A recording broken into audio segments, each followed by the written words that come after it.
మన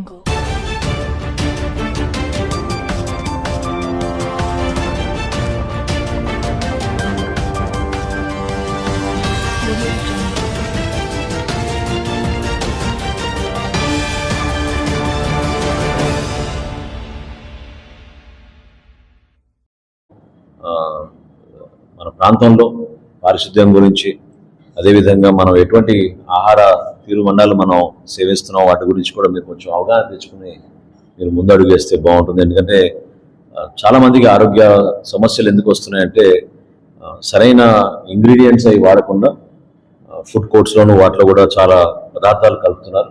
దాని గురించి కూడా రీసెంట్గా మంత్రివర్గ ఉపసంఘం మేము దాని గురించి సీరియస్గా అయ్యి మన విశాఖపట్నంలో 51 రెస్టారెంట్లో మేము చెక్ చేపిస్తే 44 రెస్టారెంట్లో సరైన రీతిలో వాళ్ళు వండడం లేదని ఆ పదార్థాల గురించి మాకు ఆధారాలు దొరికినాయి. చాలా భయంకరమైన పరిస్థితి.